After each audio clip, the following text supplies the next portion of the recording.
ebyamagara mbikibwo Kazire Health Products.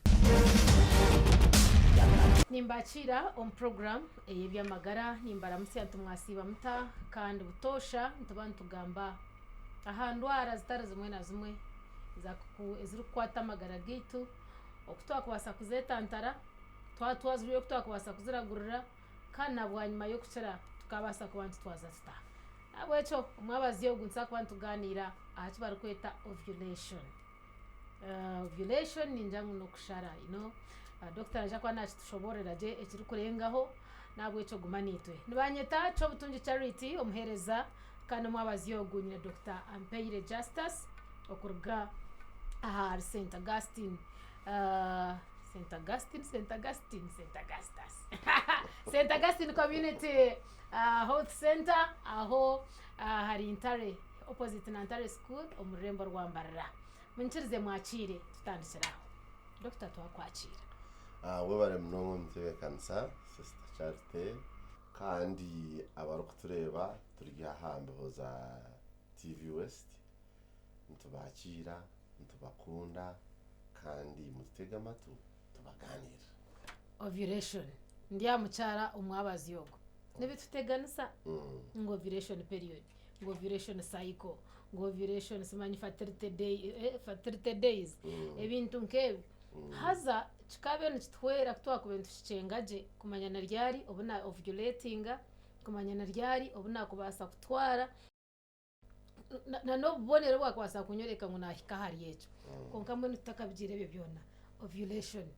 nakwita kushara no rebe ente kubane yenda enumi bajara ngo yashara. Okay. Mbaye juga guruka famu gwiraro hati hontugira ngo ente eriyone ovulating. Okay. So n'abacara bitu bahika obwire obako bano bajero micwe ekitkweta ngo ogwi nabasa kugirenda yatandika kuzo micwe kandi atakakize myaka yo kureka kuzo micwe abo kuba hagataho tubantugira ngo ogwe ari reproductive ningasho mwako gwo kuzara. So abacara abo burukwezi nabashara. Yes. Burukwezi no ovulating. Hazo ovulation twaza kucha ekigambo cyango nikimanyiso obwirubwe obu omubiri gwo mucara gukure kuri huri rekataragaza rekahika ahirya kubasa kubonera umushishi ihureryo neruga ahiburukorwa hibakweta ovaries hata ovary nakantu karenga kapira karihihi na nyinenda haza karihina n'urusheke insheke ubwo urango umuntu yagenda murusheke mayagira hati hurukuru kweza kukorwa ninga mahuri sometimes arho hakorwa mahuri minji. Okay. Gaza rza omurusheke ryahiza kuzo murusheke rutambura mpora rukuronda umushije ninge kitkweta spam. Obwiro bwona ntugeta ovulation cycle yonejo kureka hari hizo bari mu specifically reba kugira ngo hariyeri okuna nuko ndiri hagati akatunguta mbwenu najyango yeno ovulation date haterindi nebiro tugeta cycle ebiro ebyo kubasa kutwara mwenda konkara horumwe specifically eriyeri izoberyo rugezere ryafutaza abacara binji Warayi. aho kubera izoba risore derkete kugira ngo na numushiki nungasho mucara nubwo akubata kuruhoje twire no shabaguza wamufundiza nako because omubiri nukuba nuguhurira ngwendera cyo so ni ejo ovulation cycle konka umuriyebye biro cycle ejo hari hecoro chumwe cha hagati na gati ekiba kweta ovulation date ningizo bari yenyini eriyo kubasa kufutara nangwa obwiro bw'ingeri yizoba waterana n'umuntu nubwo kumera emergency piro aho chance zo kujara mwenda ne yanga ne gireta kwenyine sechi kumanyisa izobe eryo ryaryo nobu wakugira utato kubasa kubura kutwara chance ninje kare mbona okay abo kuberyo niryizuba ryenyene rikumakinga ubwire bwo manya uboreba ombiri hango kuyaguhangire tukatshoma mu biology bashomera simple biology tukatwine cyo bakweta rokandiki kugira ngo wabe egufuru ekushumoza kishemeye kwa nkigigura kishemeye kuba kino twino twono tushemeye kuba tutahamu tukagigura so ranombere ubwo muntu nayo ningaro kandiki so omubiri no gwetebekana kugira ngo wabori erizobe ryo ovulation na waterana n'umuntu obuchara bwino no kuba no bihabiha obushija kugira ngo na wamwika wakugira oti amiziga begagenze yego yabegigwire shimurizo kiba kigwire kibe cyatatarikire hino kubihabiha omuntu kugira ngo gaiza kugenda amizi system eroho eyo girusya kugasi omuchara eshabe kubera hatubiro simplified estwagambera cyahwire okay so omburu nuko nagwe gukora gutyo abo kuba papasi yeberebyo neyo kugirenda so ene attempt nenda emere retero muntu yagirenda atejo niyo ibakweta ovulation ninga omuchara okushara na yashara yaraga kuri yaha hakiri yashara yazo period eri kuba nendo mushija nanda tarkwenda hati twashiraho twacetegereze tutyo inyenda manye ovulation age neba horyari naba nintandika period ahagati ya period nani njumarayo ninga muhiru henyine hati ovulation age ni yero kudetamininga ninga shini yero kwija kusharamu ubworagarke kugira period ubworagarke kuzomecho ati nikikora abantu bw'ubwine twambambe nacho bashobora tukutozo misho konka ntishobora tukugarke nyuma hati ntugira ngo ebirebe mweni approximate ni no kutebereza tukagira ngo neciro cumwe ngo nece muninga cyananka nece ahabwaki ahabo kubaba kazi tubakuza mu micwe ubwire bumwe so tukagira ngo twateza abakazi line ngubona bargo mu period kuruga kuza Kampala ninga ngo hati eriza twashitaho holiday ya period chikabo because burizoba ondijo nchara nanazamu ondijo nanargamu like that never tubiru kwishana hata obyara tarukubiha atinkaza mu biro bitano atebitano ninja kuzamu wapi chikabasika ahabo kuba ebiro karenda zinebiro bitakushana binebera ashatu na 10 binebera 28 binebera ashatu esande niziba zirina ubundi zirita so tokajera otunyo ninza mu biro 10 kongara habo kuzamu around ebyebero bitarahare bitarahare naho aho kuineje so hati aho no chikushika umwe twantushobora nka TV omuntu ndizo kaje tukungashika tachinga tikachahinduka because buri muchara ayinebero bi mena mucharo ryo natureba ninyendo kwataka cyo ohandi ko nanye ndiyo mwaharabo ngwebero bitano korarebeshagama yo kubanza ojo noting nangwa bi abachara binje hate no downloading calendars bagomba mbahandika mu smartphone zabo iwebero bitano onoting nga day 1 yawe ubu natandika watandika katujengu ya bitano byo kubanza hati yo noting niyo day 1 yes kongati tora calculating ibiro byawe bibi abo kuba hati tukamanyire ubuturagarike kuzamu ugaruko orinde uko kwezo kutambuka utakategana orinde kwa kabiri wazamwe biro bingaye nazamwe biro mukaga biro mushanje wazamwe biro mushanje rero za karendejo ubare ku rugebiro bitano usiye biro mukaga ahagataho hari biro bingaye utakajiro ti biro mushanje bishuwi wakwata mushanje kiya gwitano tibiri utunabishatu na no yes ubare echoro achindi echakatano nacho nincho bare hatana kacha konke chamshanje toracho bare ake chamshanje sakuchobara musayikweriya kugira ngo nzana atanzira ndukuzahandi so naza kutandika kwa kimwe bibiri bishatu bina bitano mukaga mushanje 8 mwende 10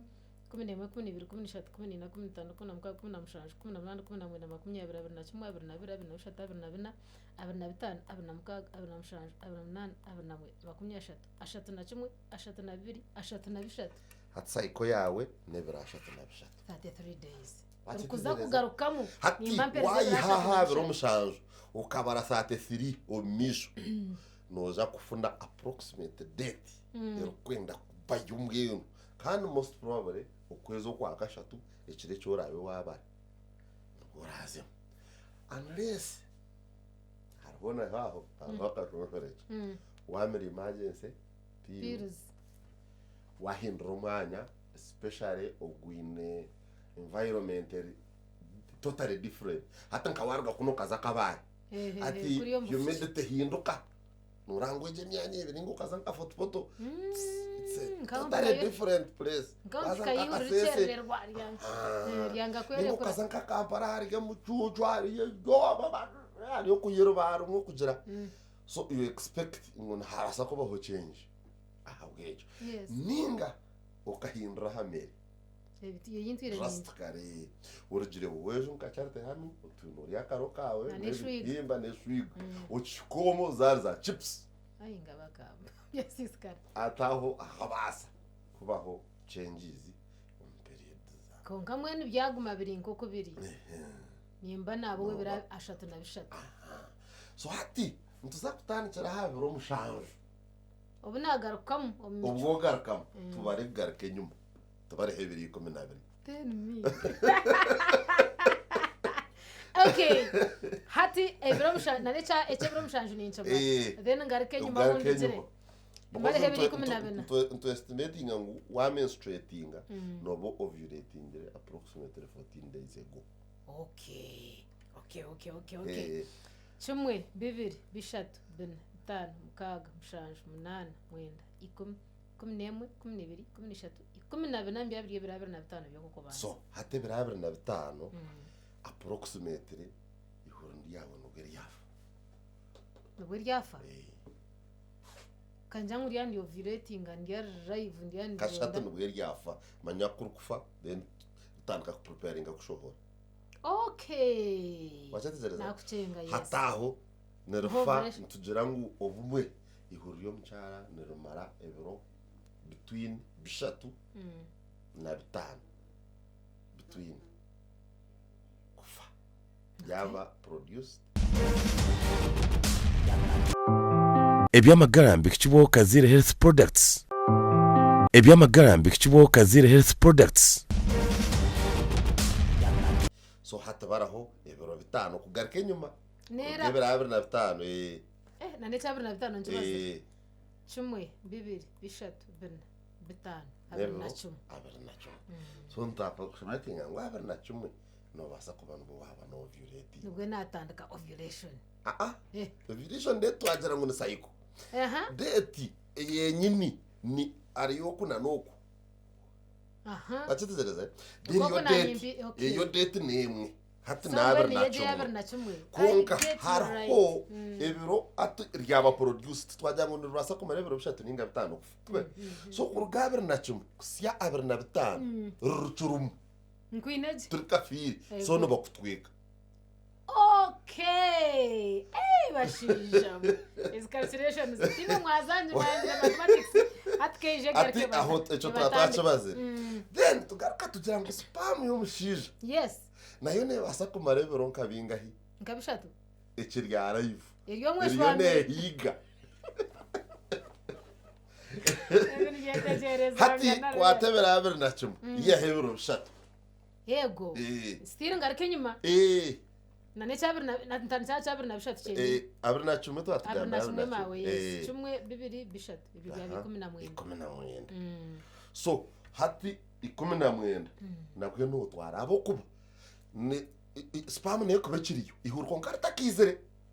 eriyo nejerete oberije ebero yerheteka so 19 no twara yes abira na 5 no jirota no twara so kurga hari 19 kwikarya 25 no twara ni twara konka chabira na chumwe niyo peak aho ne kiteka wachetegereza Nkwine. so kunkati twantoegesa approximate just approximate nitugira ngu ebiro nk'12 waheza kurebeshaga ugiremu kwiraricaga habwokuba nobasa kugirenda so twatugire ngo ebiro 5 ate baraho 2012 orikugenda omumisho okuzomisho 1 2 3 4 5 6 7 8 9 10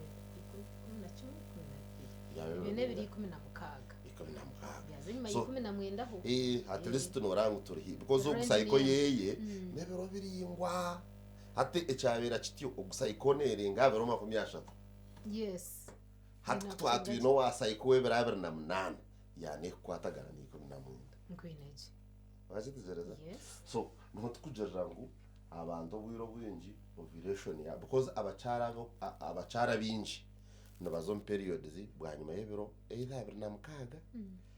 kusya 28 abinja mwe mukwaga 28 bari yagata abinji nico kurebera umchara naija kubuza ati nuko anagire mwe biro bishatu hatkanga rikiri nkazamo mukwezi uko umukwezi nuko kumwe ati nuko naba sayiko yawe nebera 28 so kuko bishatu no basa kugaruka mu 29 same month kunkano botine jo so atko kweza kuzamwa ugaruko karicireti ngo misho no basa kuzamria no tachigaruka mwa 28 hatka no ko 21 so ubano barodio then nukubasa kubara ebyo evaluation so buri umwe nayo ne calculation njamwashichenga notandikira kuri so no murabashaho no joto ninyo video tingari arakagumana kureba ati nawe natine kiro cyakobasa kugambira bato gwakushomereta kuba so no yetaga karenda wamuretera karenda ya period zawe ziri consistent emyezi nkeshatu non stop aho ntubasa kwa approximatinga turebe ntuchora kuchikora abakwenda kugirenda ubwiro bwinji because abo bari need ko nkabatakwenda kugiranda no chumutebeza konko bwiro bwo nwakuba nayendo mushije umjuto ajata pana tumanya ajane biragumana kuchika konko mjuto ngabe kuganga sahata abine kabashija bahare yatakenzire kutwara ati agumana mweto bwakumanguye gamazo bagaraye abashija nabo bakego bukorigano bijaye baye kana yenda kwasayizire kuntayiro mu ndugumwe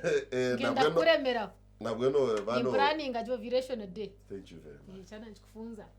okay hatuna nyenda nguturebe ahabonero abo kwambwe maybe ubundi no washobora atanabicenga ubundi kikunka ubundi kwagwaraho bonero okwakubasa kumanyisa ngo real ndio ovulation cycle hato bonero bwa ovulation nubwija kumanya umuntu arikumanya ububirugwe agumanyirira umukazi arikumanya ububiri araba kaza batakumanya mbiri yawe wakatura we byose umushe warya okay especially abatakubyama especially bine bakifata no sleep nubwa kuterwa mutwe namamu ntangova nubwa ko bayino so echi nikibanchenda omuntu okumanya omubiri gweye arakumanya atibire karyazimba akanahurira ntabaje hatogwo muntu nabasa ku identifying ngashikureba obonero bwa ovulation konko buru common wabor joro micwe nkebiri 10